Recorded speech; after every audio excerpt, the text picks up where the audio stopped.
Hi everyone. Today I'm going to tell you a story about how the Raja's son got the Princess Labam.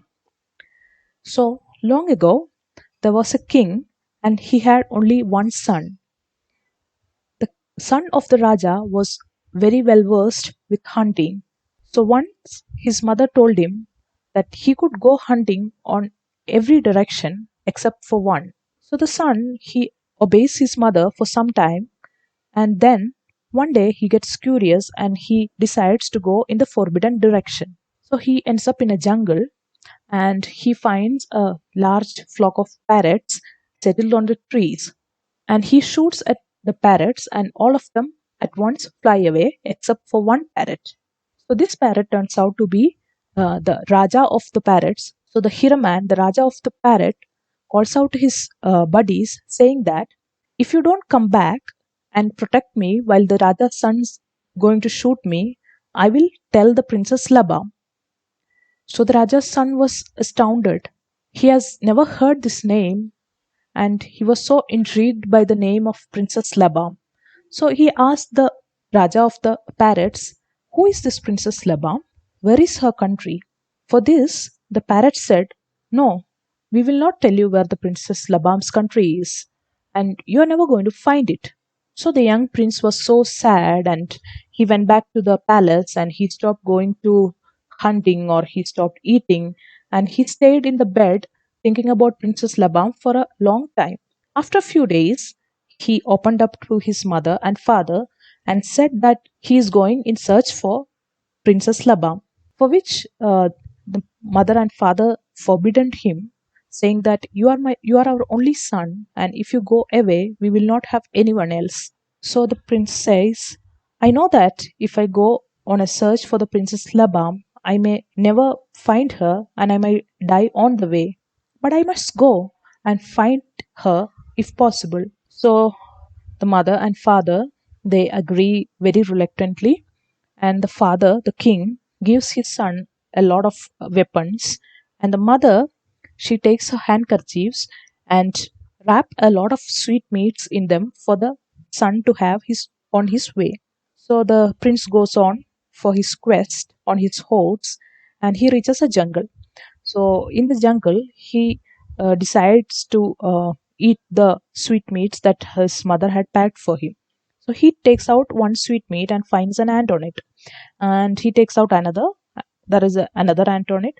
So he takes out all the sweetmeats one by one and finds ants on each of them. So the kind prince decides not to eat the sweetmeats because the ants have already started eating them, and decides that let the ant eat them. So finally, after the sweetmeats were all eaten, the king of the ants comes to the Raja's son and says, you have been very kind to us. If you are ever in trouble, just remember us. We will be at your service.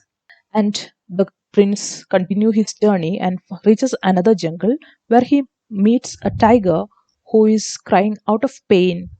So the kind prince asks him, why are you crying, my friend? So the tiger says that there is a thorn that is stuck to my foot for the past 12 years.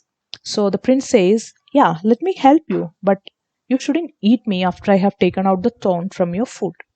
So the tiger said, no, I will never eat you.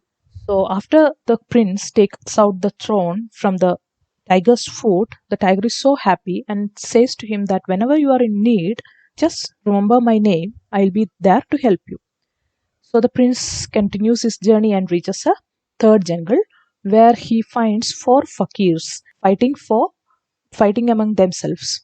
So the prince asks, like, so why are you fighting? So they say that our master has just died and he has left us with four magic articles.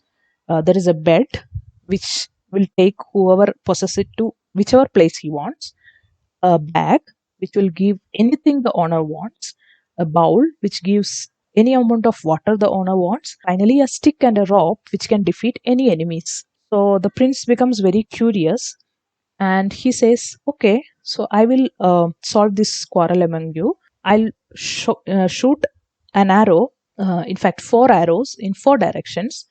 So whoever brings the first arrow back can get the bed, and second one who brings the second arrow can get the bag. and so forth. So the prince shoots four arrows in four directions, and all the fakis run away. So the prince uh, takes all these articles and flee from this place because he knows that these articles will help him in his quest to find Princess Laba.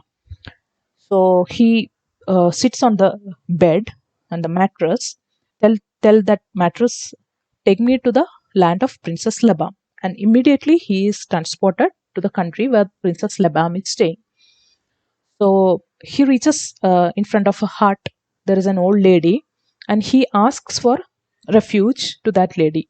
So the lady says, "No, I cannot entertain, men from other countries.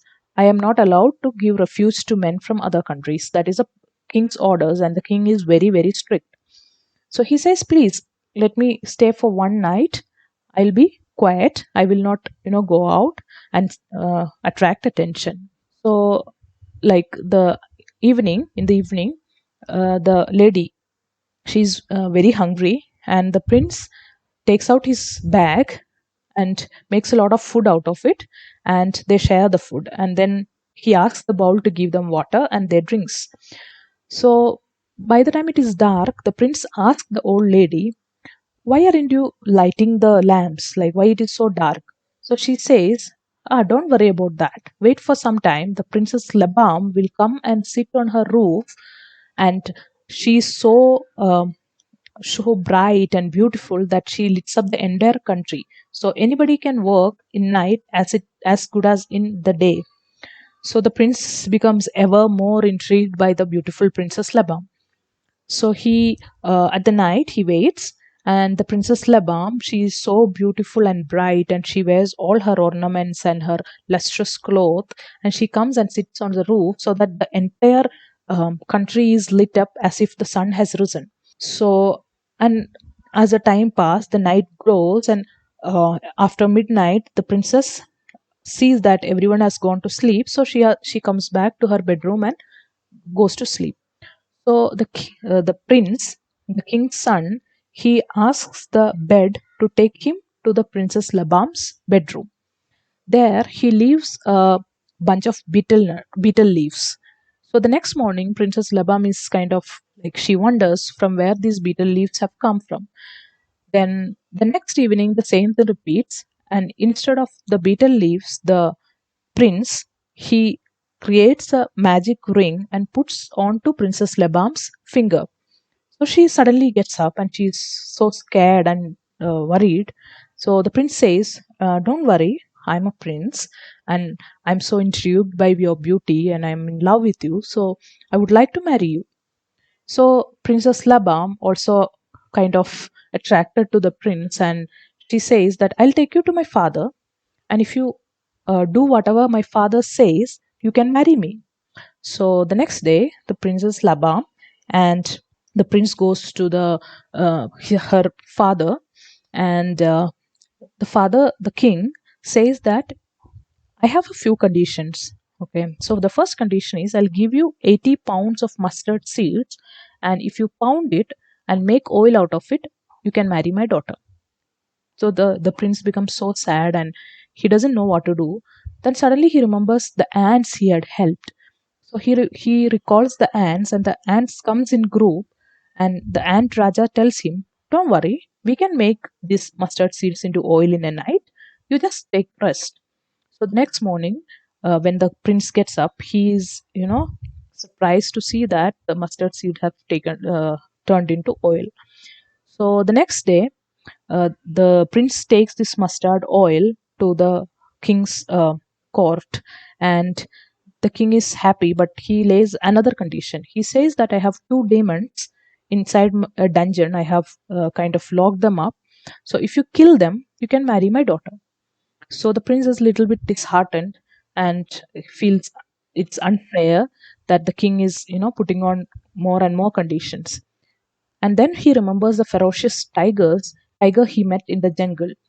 So he remembers the tiger, and the tiger comes and helps the prince to kill those two demons. So the prince is so happy. He feels that, okay, now Princess Labam is mine.